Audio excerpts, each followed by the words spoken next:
Hello and welcome to Study Straightway again. तर सगळ्यांचं आज परत एकदा तुमचं आपल्या स्टडी स्ट्रेटवे यूट्यूब चॅनलवरती स्वागत आहे. आपण इयत्ता 12वी सायन्सचे पी सी बी ग्रुप शिकवतोय. पी सी बी ग्रुपची नवीन बॅच स्टार्ट केलेली आहे. मला अजूनही बऱ्याचशा लोकांची रिक्वेस्ट येत राहते की सर तुम्ही नोट्स टाकत जा, नोट्स प्रोव्हाइड करत राहा. अरे मी परत एकदा तुम्हाला सांगतो आणि सांगू इच्छितो की आपलं जे टेलिग्राम चॅनल आहे, त्या टेलिग्राम चॅनलवरती ज्या दिवशी माझं हे चॅप्टर कंप्लीट होऊन जाईल. आता फिजिक्सचं जसं आहे, फिजिक्सचं हे चॅप्टर आपलं ऑलमोस्ट हाफ संपलेलं आहे. अर्ध्याच्यावरती संपलेलं आहे. बायोचं पण आपण 1-2 टॉपिक्स आपले बाकी आहेत ते कंप्लीट करून घेऊ. केमिस्ट्रीचं पण संपून जाईल. तर जसं चॅप्टर माझं संपतंय, मी ही जी पी-पी-टी आहे, ही पूर्ण पी-पी-टी मी तुम्हाला आपल्या टेलिग्राम चॅनलवरती शेअर करून देईल. नाहीतर मग तुम्हाला वाटतंय की सर टेलिग्रामवरती नका शेअर करू, तुम्ही यूट्यूबवर लिंक टाकून देत जा, तर मी ते पण तुम्हाला टाकून देईल. पण परत असं नका करू. मला पण वाईट वाटतं की लोकं येतात आणि नोट्स डाउनलोड करतात आणि चालले जातात. रिकामं मला पण त्याचा हे होतं की मी एवढी मेहनत करून तुम्हाला लेक्चर देत राहतो आणि फालतूमध्ये लोकं येतात, डाउनलोड करतात आणि निघून जातात. हे हे नको व्हायला. ठीक आहे. मी तुमच्यासाठी मेहनत करतोय, फ्रीमध्ये क्लासेस घेतोय, फ्रीमध्ये तुमच्यासाठी हे कोर्स मी स्टार्ट करतोय. तर जरा याचं भान ठेवा आणि भान ठेवूनच जरा तुम्ही लेक्चरला बघत जा. लेक्चर मी काय नुसतं काय नोट्स वाटायला बसलेलो नाही इथे.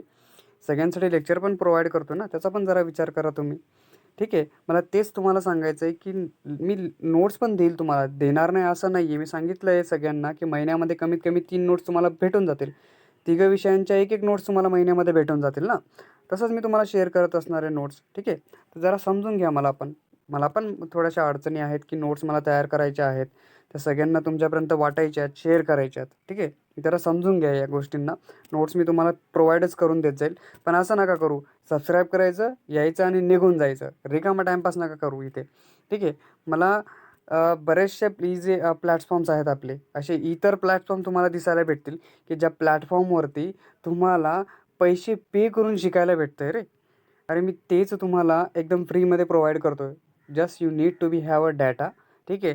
मोबाईलचा डेटा पाहिजे तेवढा. ठीक आहे. तुम्हाला फक्त तो आपल्या यूट्यूब चॅनलवरती हा कोर्स पूर्ण भेटून जाईल 12वी सायन्सचा. सध्या तुमची शाळा बी बंद आहे म्हणून लोकांचे बऱ्याचशे मूड ऑफ झालेले आहेत. तर हे मूड ऑफ जरा दूर ठेवा.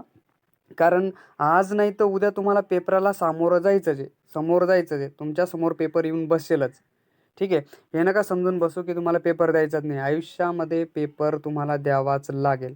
ठीक आहे. पेपर तुम्हाला द्यायचाच आहे. ठीक आहे ना. ही बॅच असेल किंवा याच्या आधीची बॅच असेल.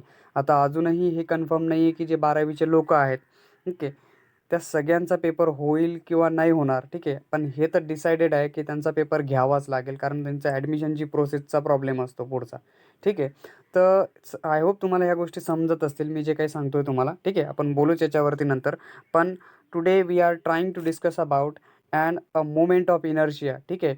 Again welcome to my channel Study Straightway and again to please share, like, share, subscribe our channel. तर मोमेंट ऑफ इनर्शियावरती आपल्याला डिस्कशन करायचं आहे. सगळ्यात पहिली गोष्ट येते, जर एखाद वेळेस तुम्ही दार उघडून बघितलं आहे का कधी? दार उघडून बघितलं म्हणजे तुम्ही रोजच दार उघडता असाल. ठीक आहे.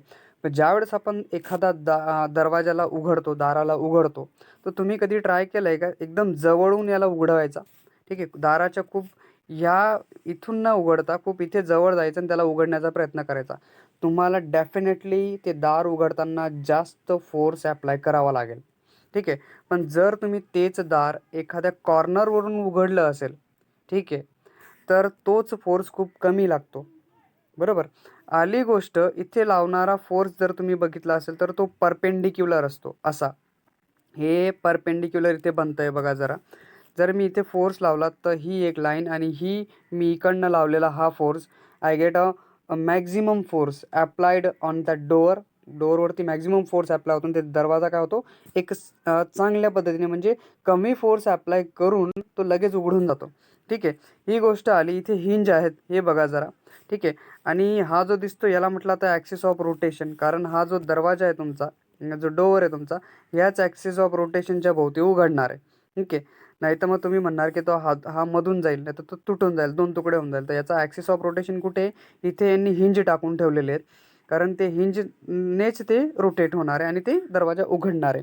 So here is that the concept is related to the rotation and axis of rotation. ठीक आहे. ॲक्सिस ऑफ रोटेशन बेसिकली काय असतं, मुवमेंट ऑफ इनर्शिया काय असतो. इनर्शियाला समजून घ्या पहिले, की एखादी गोष्ट जर काही जागेवर एखाद्या जागेवर पडून आहे, तर ती तशीच पडून राहील जोपर्यंत त्याच्यावरती एखादा फोर्स ॲप्लाय होत नाही. अदरवाईज जर एखादा ऑब्जेक्ट फिरतोय, रोटेट होतोय, कंटिन्युअस फिरतोय, तर तो फिरतच असेल जोपर्यंत त्याला कोणी थांबवत नाही.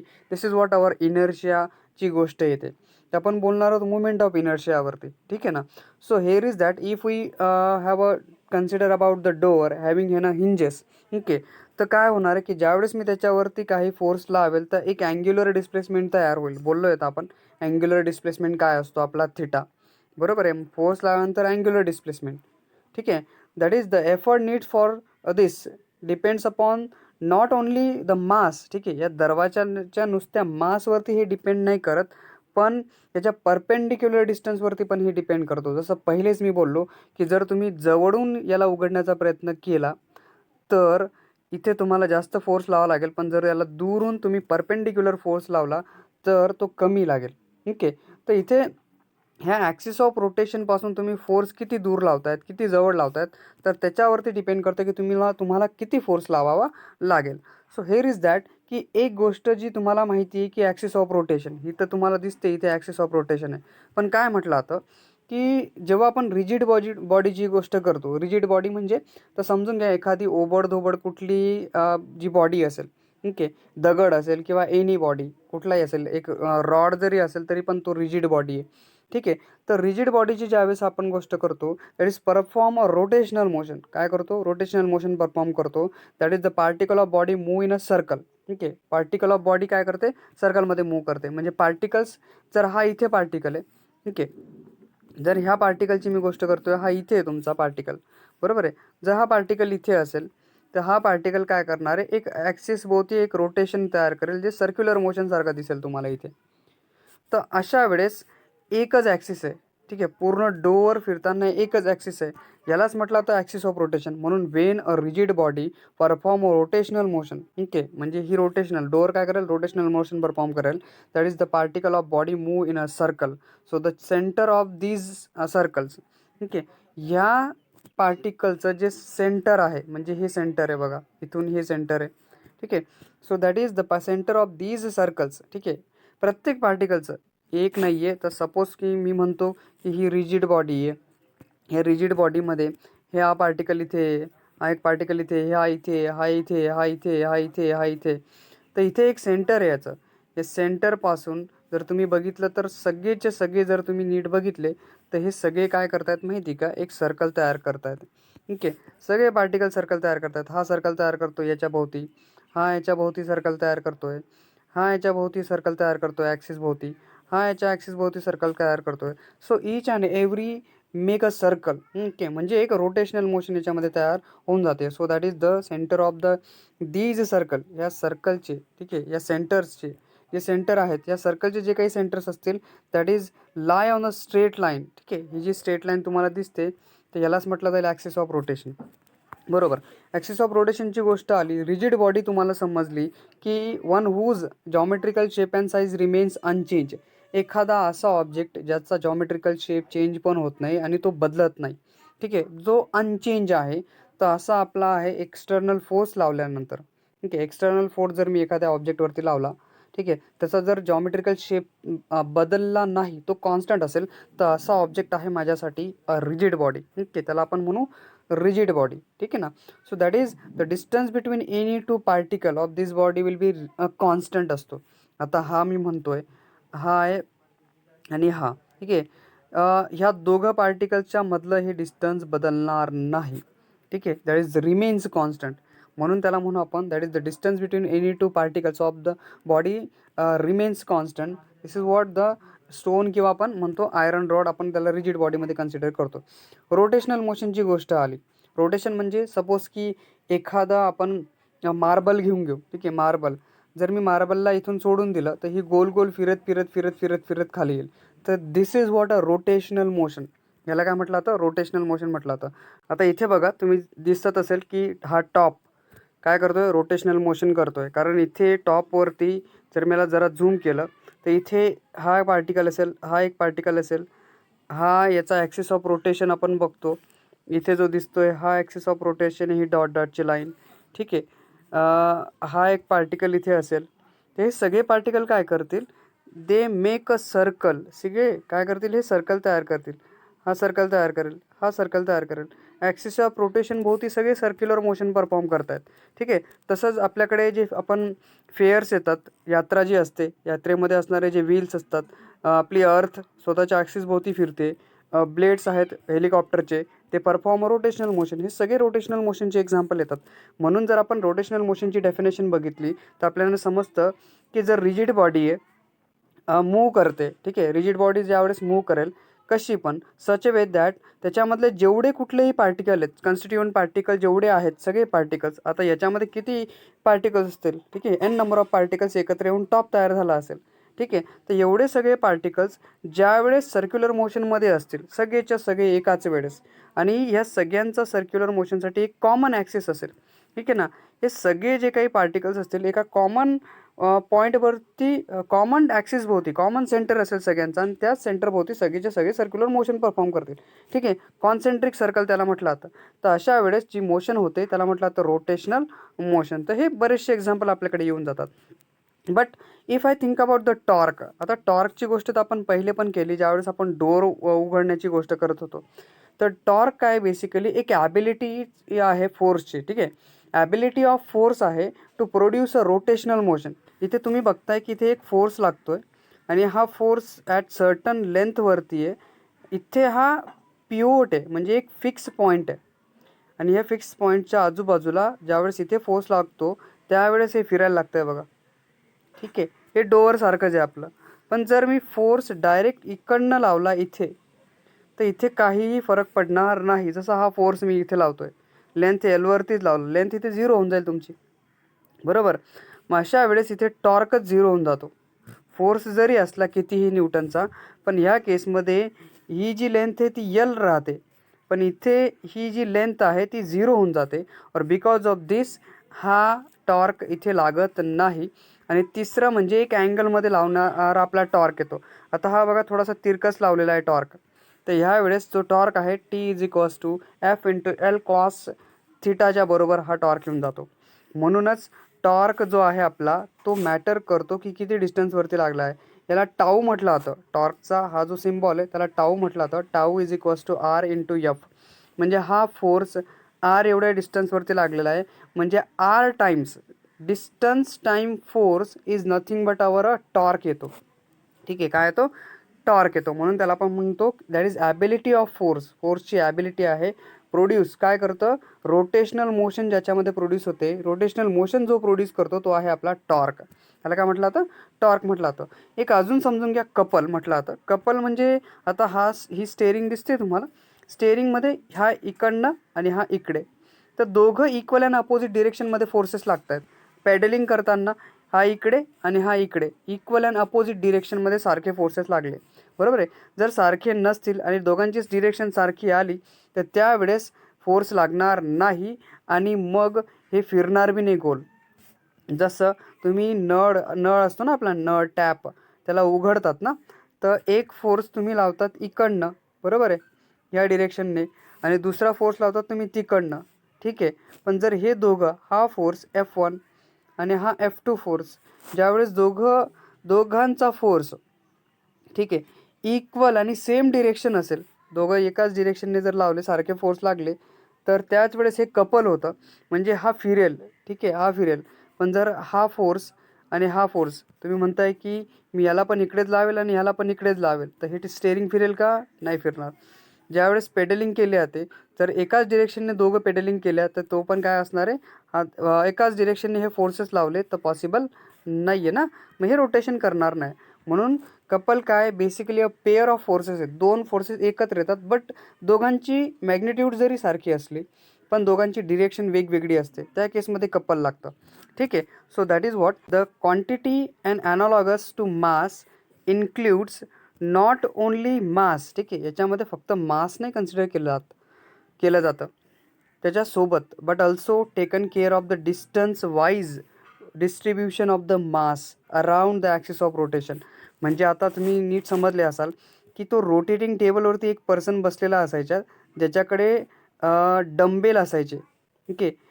ज्या डंबेलवरती डंबेलचं डिस्टन्स जर तुम्ही बघितलं असेल, ह्याच्या हातात जर 2 डंबेल देऊन दिले आपण आणि त्याला आपण फिरवायचो, बरोबर आहे. ज्यावेळेस हा याची मासेस दूर करायचा, त्यावेळेस त्याचे जे फोर्सेस आहेत, म्हणजे ह्याचं जे रोटेशन आहे ते कमी व्हायचं. आणि जसं तो त्याला जवळ आणायचा, काय व्हायचं, ॲक्सिस ऑफ रोटेशनच्या जवळ येऊन जायचं ते. मग जसं ते ॲक्सिस ऑफ रोटेशनच्या जवळ यायचं ना, त्या केसमध्ये त्याची रोटेशन जी व्हायची ती जास्त फिरायला लागायची. म्हणून हे पण कन्सिडर केलं जातं की मास डिस्ट्रीब्युशन कसं आहे आणि with that the distance wise mass distribution काय ॲक्सिस ऑफ रोटेशनपासून, हे पण इथे मॅटर करतं. म्हणून याच्यासाठी काय करणार आपण, for this relation with derive and expiration, याच्यासाठी आपण एक डेरिवेशन परफॉर्म करणार आहोत. डेरिवेशन आपण इथे घेतो, that is kinetic energy of rotating body. हे खूप महत्त्वाचं आहे, याला जरा समजा. म्हणजे मग तुम्हाला ही जी क्वांटिटी आहे याचा चांगला मिनिंग समजून जाईल. ठीक आहे. तर मग आपण काय कन्सिडर करणार, आपलं जे रिलेशन आहे, जे डेरिवेशन आपण याच्यामध्ये घेणार आहोत, त्याच्यामध्ये बघा एक रोटेटिंग कायनेटिक एनर्जी आपण घेणार आहोत. एक रिजिड बॉडी आपल्याकडे असेल. ठीक आहे. That is what the rotating kinetic energy which is the sum of the translation. Okay. Kinetic energy of all individual particles. आता इथे बघा जरा, याला समजेल तुम्हाला. ह्याच्यामध्ये ही जी डायग्राम दिसते ना, तर हा ॲक्सिस ऑफ रोटेशन इथून जातो आहे. ठीक आहे. आणि हा एक पार्टिकल आहे, हा एक पार्टिकल आहे, हा एक पार्टिकल आहे. इथे फक्त आपण 3 पार्टिकल्स कन्सिडर केलेले आहेत. 3 म्हणजे n नंबर ऑफ पार्टिकल्स ह्या पूर्ण रिजिड बॉडीमध्ये असतील. आणि हे ॲक्सिस ऑफ रोटेशनपासून हे R2 डिस्टन्सवर आहे, हे R1 डिस्टन्सवर आहे, हे RN डिस्टन्सवरती आहे. हा पहिला पार्टिकल आहे R1 डिस्टन्सवरती, दुसरा R2 डिस्टन्सवरती, तिसरा RN डिस्टन्सवरती. म्हणजे जेवढे कुठलेही पार्टिकल्स आहेत, they are having certain distance from a axis of rotation. Axis of रोटेशनपासून काही काही अंतरावर असतील. त्यांचे मास पण आपण लिहिले आहेत, M1, M2, M3, Mn. ठीक आहे. अप टू Mn पर्यंत हे मासेस आपण त्याचे यूज करून घेतलेले आहेत. मग हे जे रोटेशन आपल्याला दिसतं, याच्यामध्ये जे पार्टिकल्स डिस्ट्रीब्यूट केलेले आहेत, मग याच्यावरील आपण कन्सिडरेशन काय करतोय, दॅट इज मास डिस्ट्रीब्युशन. ठीक आहे. डिस्टन्स वाईज मास डिस्ट्रीब्युशन बघतोय आपण. कारण जर तुम्ही इथे बघितलं असेल की हा एक जो पार्टिकल दिसतोय ना, हा थोडा दूर आहे, हा जवळ आहे. ठीक आहे. हा थोडा जवळ असेल. ठीक आहे. एखादा पार्टिकल खूप जास्त इथे जवळ असेल, एखादा इथे असेल. ठीक आहे ना. मग हे काय, दॅट इज मास वाईज, म्हणजे डिस्टन्स वाईज मास डिस्ट्रीब्युशन आपल्याला इथे दिसतं आहे. ठीक आहे. So let we consider the rigid body जी आहे त्याचा मास आपण कॅपिटल M कन्सिडर करून घेऊ. आणि एका पार्टिकलचा मास स्मॉल m. हां, एका पार्टिकलचा मास स्मॉल m आणि पूर्ण रिजिड बॉडीचा मास कॅपिटल M आपण घेऊन घेऊ. बरोबर. अँग्युलर वेलॉसिटी आपल्याला सगळ्यांना माहिती आहे, आपण शिकून आलो सर्क्युलर मोशन आत्तापर्यंत. Angular velocity omega. Axis of rotation ही मी इथे काढलेली तुमच्यासाठी. ठीक आहे.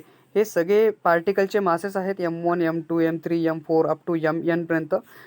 पार्टिकल्स ॲक्सिस ऑफ रोटेशनपासून R1, R2, R3, R4, R5, RN डिस्टन्सवरती आहेत. या सगळ्यांकडे एक लिनियर वेलॉसिटी आहे. बोललो आहेत आपण लिनियर वेलॉसिटीवरती. जर सर्क्युलर मोशन असेल तर लिनियर वेलॉसिटी असेलच, प्रेझेंटच असेल. म्हणजे हा झाला इथे सर्कल तयार. बरोबर. इथला हा झाला तुमचा हा एक सर्कल तयार ह्या पार्टिकलचा. आणि हा झाला तुमचा हा एक सर्कल तयार. हे सगळे पार्टिकल सर्क्युलर मोशन परफॉर्म करत आहेत अँड अ कॉमन ॲक्सिस सोबत, कॉमन सेंटरपासून. आपण लिनियर वेलॉसिटी व्ही बघितली होती. व्ही काय होता, R ओमेगा. ठीक आहे. लिनियर वेलॉसिटी काय होती, R ओमेगा होता. R म्हणजे दॅट इज द डिस्टन्स आहे आपलं. बरोबर आहे. आणि वेलॉसिटी किती असते linear velocity, this is what the R times angular velocity. Linear velocity R times angular velocity असते. ठीक आहे. म्हणजे linear velocity will be greater than the angular velocity आपल्याकडे येऊन जाते. बरोबर. हे रिलेशन पण आपण बघून आलेलो आहेत, V is equals to R omega. तर प्रत्येक पार्टिकलच्या साठी एक लिनियर वेलॉसिटी असेल. पहिल्यासाठी V1, दुसऱ्यासाठी V2, तिसऱ्यासाठी Vn. म्हणजे सगळे n नंबर ऑफ पार्टिकलसाठी आपण काय करणार आहोत, वेलॉसिटी घेणार आहोत, linear velocity. Here we consider all this वेलॉसिटीज.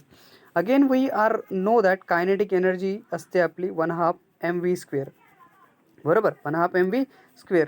तर मग इथे बघा वेलॉसिटी V. मग प्रत्येक पार्टिकलसाठी कायनेटिक एनर्जी, पहिल्या पार्टिकलसाठी, दुसऱ्या पार्टिकलसाठी आणि तिसऱ्या पार्टिकलसाठी, अशा सगळ्यांसाठी मी कायनेटिक एनर्जी इथे लिहून ठेवलेली. ठीक आहे ना.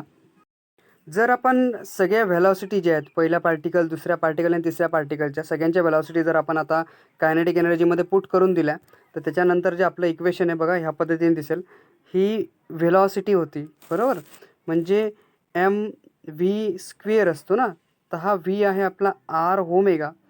तर हा तर व्ही आर ओमेगा आहे, पण त्यांचा स्क्वेअर आपण लिहिलेला आहे, बरोबर आहे. मग व्ही स्क्वेअर होता ना, तर म्हणून आर स्क्वेअर ओमेगा स्क्वेअर. मग तिघांसाठी बघा, सगळ्यांसाठी जेवढे पार्टिकल्स असतील अप टू दॅट पार्टिकल, ठीक आहे, आपण जेवढे कन्सिडर केलेत तेवढे पार्टिकल्स याच्यामध्ये आले. तर टोटल कायनेटिक एनर्जी म्हणजे सगळे जेवढे कुठलेही पार्टिकल्स या पूर्ण रिजिड बॉडी मध्ये असतील, सगळ्यांची कायनेटिक एनर्जी टोटल जर केली आपण, तर आपल्याला दिसेल, सगळ्यांना प्लस करून घेऊ, टोटल कायनेटिक एनर्जी करून घेऊ. पहिल्या पार्टिकलसाठी, दुसरा, तिसरा, चौथा, पाचवा, सहावा, सातवा, आठवा, जेवढे कुठलेही particles, n number of particles या रिजिड बॉडीमध्ये आहेत, सगळ्यांची कायनेटिक एनर्जी प्लस करून घेऊ. मग ज्यावेळेस आपण प्लस करू त्याच्यानंतर आपल्याकडे समजेल की 1/2 याच्यामध्ये कॉमन आहे, बरोबर. सगळ्यांमध्ये 1/2 कॉमन आहे. तर m1r1 ओमेगा.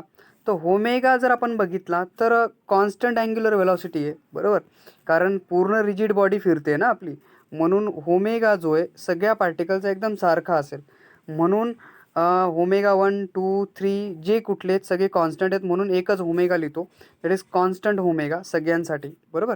मग सगळ्यांसाठी एकच ओमेगा आहे, म्हणून आपण काय करणार आहोत, या ओमेगाला ह्या पद्धतीने लिहिणार आहोत, ठीक आहे. So let's we use this omega here, omega square only, ठीक आहे.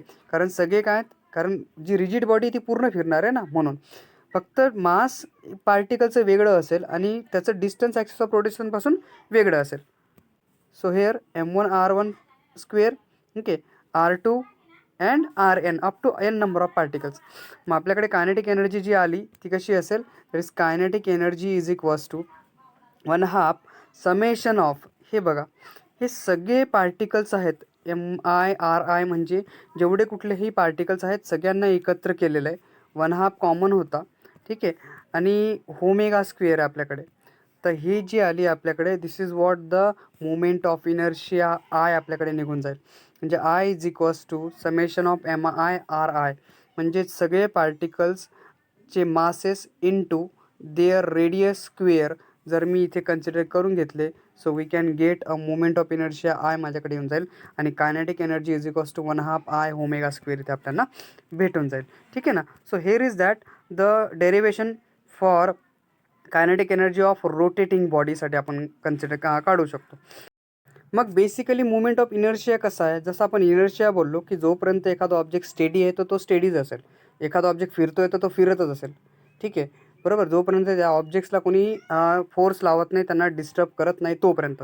तसंच आपला मुवमेंट ऑफ इनर्शिया पण आहे. मुवमेंट ऑफ इनर्शिया काय, दॅट इज रिजिड बॉडीसाठी जर आपण काढला, it is a moment of inertia of a rigid body, okay, about an axis of rotation is defined as sum of product of. आता हा बघा मास आणि रेडियसचा प्रोडक्ट आहे, आणि रेडियसचा स्क्वेअर आपण केलेला आहे, म्हणजे डिस्टन्सचा स्क्वेअर आपण केलेला आहे, ठीक आहे. So sum of product of the mass of each particle and the square of a perpendicular distance. कारण आर काय आहे, परपेंडिक्युलर डिस्टन्स आहे. इथे नीट बघा, हे जे दिसतंय ना, हा आणि हा परपेंडिक्युलर डिस्टन्स आहे याच्यामध्ये, ठीक आहे.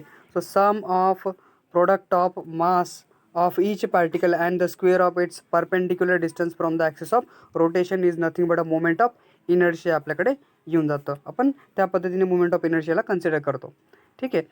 सो दॅट आपण जो मोमेंट ऑफ इनर्शिया काढला, त्या मोमेंट ऑफ इनर्शियामध्ये आपण एक गोष्ट नोटीस करायला पाहिजे, याच्यामध्ये मास ऑफ पार्टिकल आलं आणि डिस्टन्सचा स्क्वेअर आला. म्हणजे हे फक्त दोनच गोष्टीवरती डिपेंड करतं. एक म्हणजे individual mass of the particle, आणि दुसरं that is the distribution of the masses about the given axis of rotation. तिथून अंतर काय याच्यावरती ते डिपेंड करतं, आणि ते कुठल्या पद्धतीने रोटेट करायला नाही फिरेल. म्हणून आपल्याला दरवाजा उघडताना जरा त्रास होतो. कारण काय, जर आपण खूप ॲक्सिस ऑफ रोटेशनच्या खूप जवळून जर आपण त्या दरवाजाला उघडलं तर थोडासा फोर्स जास्त लावा लागतो, पण जर दुरून त्याला उघडलं तर तो लगेच उघडून जातो, ठीक आहे ना. मग अजून एक मोमेंट ऑफ इनर्शिया म्हणजे जर आपण रिंगचा मोमेंट ऑफ इनर्शिया काढण्याचा प्रयत्न केला, तर आपल्याला माहिती आहे की ही पूर्ण रिंग आहे बघा, ही पूर्ण रिंग आहे, ठीक आहे. तर ह्या रिंगमध्ये की ह्या रिंगचं जे पूर्ण मास आहे ते एम आहे, कॅपिटल एम आपण कन्सिडर करू, आणि ही रिंग जी आहे इथून कॅपिटल आर एवढा त्याची रेडियस आहे. तर मोमेंट ऑफ इनर्शिया कसा असेल, I is equals to M R square घेऊन जाईल आपल्याकडे, ठीक आहे ना. म्हणून moment of inertia is equals to mass distributed to the square of the distance आपल्याकडे निघून जाईल आणि मोमेंट ऑफ इनर्शिया रिंगचा आपण काढू शकतो, ठीक आहे. Similarly if we consider a disc, आता ही डिस्क आहे बघा आणि याच्यामध्ये डिस्क आहे, लक्षात ठेवा. डिस्क म्हणजे तुमच्याकडे जे प्लेट्स असतात ना, ठीक आहे, प्लेट आपण बनतो, आपल्या ज्या ताटल्या वगैरे येतात, तर ह्या डिस्क आहेत एक, ठीक आहे. ही जी दिसते तुम्हाला एक पूर्ण डिस्क आहे. इथे तुम्हाला दिसेल एक हॉलो पोर्शन आहे बघा, मध्ये खाली पोकळ आहे, म्हणजे ही रिंग आहे आपली बांगड्यांसारखी, ही बांगडी आहे, ठीक आहे ना. तर ही आपली काय एक रिंग आहे, म्हणजे ही डिस्क आहे आपली, ठीक आहे. सो ह्या डिस्कमध्ये बघा आपण कन्सिडर केलं आहे की जर आपण मोमेंट ऑफ इनर्शिया काढला युनिफॉर्म डिस्कचा, ठीक आहे, एकदम सारखं मास डिस्ट्रीब्युशन आहे बघा डिस्कमध्ये. एखादी डिस्क भिंगरी फिरवतो ना आपण, जर लोखंडाची भिंगरी असेल, ठीक आहे, तुम्ही फिरवली असेल कधी, अशी असते, ठीक आहे. याच्यावरती असं ते एखाद्या मशीनमधून काढतात ना तुम्ही, ते स्प्रिंगच्या मशीनमध्ये निघते आणि त्याला फिरवतात तुम्ही असं, ठीक आहे. So this is what the disc here and mass distribution uniform mass distribution, एकदम सारखं मास डिस्ट्रीब्युशन आहे. ते रिजिड बॉडीसारखं नाही की कुठे बी मास डिस्ट्रीब्युशन आहे, दगडासारखं नाही आहे, युनिफॉर्म मास डिस्ट्रीब्युशन आपल्याला इथे दिसतं आहे, ठीक आहे. मग हा त्याचा ॲक्सिस ऑफ रोटेशन दिसतो आहे आणि याच्यामध्येच आपण एक रिंग कन्सिडर करून घेतलेली की ही जी डिस्क आहे ती अशा ज्या रिंग आहेत ना आपल्या, हे एकत्र करून करून करून करून तयार केलेली अशी डिस्क आहे, आपण हे कन्सिडर करतो आहे, ठीक आहे. सो मास कॅपिटल एम पूर्ण डिस्कचं आहे, रेडियस आर त्या डिस्कची रेडियस आहे, ठीक आहे. ओ सेंटर आहे. सरफेस एरिया जो आहे पूर्ण एरिया म्हणजे जी डिस्क आहे ना तिचा सरफेस एरिया आहे पाय आर स्क्वेअर, ठीक आहे. लक्षात ठेवा फॉर्म्युला आहे डिस्कचा, ठीक आहे. कॅपिटल आर स्क्वेअर म्हणजे pi R square surface area of the disc and the mass per unit area of the disc काय आहे, मास पर युनिट एरिया, ठीक आहे. So capital M upon pi R square हे per unit area, ठीक आहे. So that is what per unit एरियाला आपण mass distribution लिहून घेतलं. आपण कन्सिडर केलं आहे की लार्ज नंबर ऑफ डिस्क जे आहे ती कॉन्सेंट्रिक रिंग एकत्र येऊन तयार झालेली, ठीक आहे. म्हणजे अशा रिंग एकत्र केली, ही एक रिंग आहे, ही दुसरी रिंग आहे, तिसरी, चौथी, पाचवी, सहावी, सातवी, अशा एकत्र सगळ्या रिंग एकत्र केल्यात आणि मग आपण डिस्क तयार केलेली आपण हे कन्सिडरेशन करतो. आणि याच्यामध्ये आपण एक छोटासा डिस्टन्स आरवरती ती रिंग आहे, इथून ती आर डिस्टन्सवरती रिंग आहे आणि त्याची जी थिकनेस आहे रिंगची ती डी आर एवढी थिकनेस आहे, बरोबर. मग एरिया ऑफ रिंग काय असेल, एरिया ऑफ रिंग, एका रिंगचा एरिया काय असतो तर सर्कम्फरन्स इंटू त्याचा थिकनेस असतो, ठीक आहे. म्हणजे हे झालं सर्कम्फरन्स ऑफ द रिंग आणि त्याची थिकनेस आहे डी आर एवढी, तर 2πr एवढं सर्कम्फरन्स ऑफ सर्कल असतं अँड देन डी आर एवढी थिकनेस आहे, म्हणून पूर्ण एरिया 2πr डी आर निघून जाईल आपल्याकडे. मग एरिया निघाला तर मास ऑफ द रिंग काय असेल, mass per unit area of into area of the ring आपल्याकडे निघून जाईल. मग आपण मास ऑफ द रिंग काढू शकतो, तर छोट्याशा रिंगचा मास आहे डी एम एवढा, बरोबर. तर मास पर युनिट एरिया काय, capital M upon pi R square and then पूर्ण रिंगचा एरिया किती आहे 2πr डी आर आहे. तर याच्यामधून आपल्याकडे पाय कॅन्सल होताना दिसेल, राहायला काय फक्त हा असेल तुमच्याकडे D M is equals to twice M R D R upon R square, ठीक आहे. तर पाय कॅन्सल झालेला आहे फक्त, बरोबर आहे, twice capital M R D R upon R square असेल. तर मुवमेंट ऑफ इनर्शियाचा फॉर्म्युला आपल्याकडे माहिती आहे, it is moment of inertia of the ring about an axis passing through the centre and perpendicular plane आपण घेतो. तर आय इज इक्वल्स टू काय आहे आपल्याकडे आर स्क्वेअर आपण मास घेतो, बरोबर ना. आपला फॉर्म्युला काय म्हणतो, आपल्याला घ्यायचं आहे डिस्टन्सचा स्क्वेअर आणि त्याला मल्टिप्लाय करायचं आहे मासने, आपण तेच काम केलं ना इथे. That is I is equals to R एवढं डिस्टन्स आहे त्याचा स्क्वेअर केला आणि डी एम एवढं मास आहे रिंगचं, ठीक आहे. मग डी एम काय, मास ऑफ रिंग काय, तर मास ऑफ रिंग आपल्याकडे आलं आहे 2 capital M R D R upon R square. तर आपण त्याला फक्त इथे पुट केलेलं आहे बघा. So after solving this R into R, R cube झाला बघा, किती आहे तिथे, हे तर 2 आले ना, बरोबर. आणि हा तिसरा क्यूब डी आर, हे माझ्याकडे इक्वेशन येऊन जातं याच्यामध्ये. So radius of the concentric ring change होईल ना, कसं आहे आता ही रिंग चेंज होत जाईल. इथे जी रिंग असेल तिचं रेडियस 0 असेल, इथे असेल मग तिथे काहीतरी तिची रेडियस येईल, परत तिची रेडियस इथे वेगळी असेल, परत तिची रेडियस इथे वेगळी असेल, बरोबर आहे. तर रेडियस चेंज होईल, 0 पासून आरपर्यंत ही रेडियस चेंज होते, बरोबर. मग ज्यावेळेस 0 टू आर ही चेंज होते तर आपण इंटिग्रेशनचा यूज करू शकतो ना, इंटिग्रेशन आर स्क्वेअर डी एमचा यूज करून घेऊ आपण इथे. मग आर स्क्वेअर डी एम म्हणजे डी एम आहे, सो हा आपल्याकडे माससाठी घेऊन घेतो आहे. तर मास आपण आर काढला, डी एम काढलेला आहे, बरोबर आहे. तर मग डी एम कसा होता आपला ट्वाईस कॅपिटल एम आर बरोबर. जो मास आपण टाकला twice capital M R square R cube D R आहे. तर डेरिव्हेटिव्ह आपला इथे निघून जाईल, इंटिग्रेशन निघेल. ठीक आहे, इंटिग्रेशनमध्ये एक प्लस होतो, डिवाइडमध्ये आपण त्याला लिहितो. ठीक आहे, एक प्लस करायचा आणि भाग देऊन द्यायचा. तर 3 आहे तर 4 झाला बरोबर. तर पॉवर पण 4 झाला आणि डिवाइडने पण 4 आला. तर 0 to r हे चेंज होईल रेडियस. मग आता upper limit minus lower limit. Upper limit capital R आहे रेडियस, लोअर लिमिट 0 आहे, 0 लिहिलं. तर मोमेंट ऑफ इनर्शिया काय येईल, that is what twice capital M upon R square. हा 4 आला ना, 2 1 2 2 2 4 करून देईल, म्हणजे हा 2 आला इथे बरोबर. हा 2 ह्याला कट करून देईल, राहिला 2 फक्त. आणि एम कॅपिटल आरचा जो आर स्क्वेअर आहे तो याला कट करून देईल आर स्क्वेअर. 4मधले 2 गेले तर 2च राहिले, म्हणजे capital M R square by 2 हा मोमेंट ऑफ इनर्शिया असेल. कशाचा, एक युनिफॉर्म डिस्कचा मोमेंट ऑफ इनर्शिया आपण काढू शकतो. अजून एक गोष्ट लक्षात ठेवायला पाहिजे, this is what a radius of gyration म्हटलं जातं. आता इथे बघा, आपण एवढं इक्वेशन काढलं होतं मोमेंट ऑफ इनर्शियासाठी. ठीक आहे, प्रत्येक पार्टिकल आपण एकत्र करून त्याचा मोमेंट ऑफ इनर्शिया काढला आहे. ठीक आहे, आता याच्यामधून जर रेडियस वेगळी केली, मास ऑफ द पार्टिकल जर सारखं आहे, ठीक आहे, सो आर वेगवेगळा आहे, तर ह्या आरला डिवाइड बाय एन करून घेतला. एन का बरं, एन नंबर ऑफ पार्टिकल्स आहेत. तर ही जे आलेलं आहे ना आरचा डिस्टन्सचा स्क्वेअर, तर हे आहे आपलं that is what a radius of gyration. त्याला रेडियस ऑफ जायरेशन म्हटलं तर कॅपिटल के चा आपण यूज करू शकतो रेडियस ऑफ जायरेशनसाठी. याची डेफिनेशन बघा, IMP टॉपिक आहे. ठीक आहे, it is defined as the distance between the axis of rotation. ठीक आहे, काय ॲक्सिस ऑफ रोटेशनचं डिस्टन्स. ठीक आहे, distance between the axis of rotation and a point at which. ठीक आहे, and a point at which the whole mass of the body suppose to be concentrated. म्हणजे इथे बघा जे दिसतंय तुम्हाला, हे पूर्ण जे डिस्टन्स आहे जिथे एकाच ठिकाणी जे मास फोकस्ड असेल, ठीक आहे, असे मास सपोज टू बी कॉन्सन्ट्रेट केलेलं आहे मास एका पर्टिक्युलर पॉईंटवरती, तर त्यावेळेस आपल्याकडे काय भेटून जाईल, radius of gyration. It is what radius of gyration लिहिताना I is equals to M K square लिहिला जातो, म्हणून K is equals to under root of I upon M लिहिला जाईल.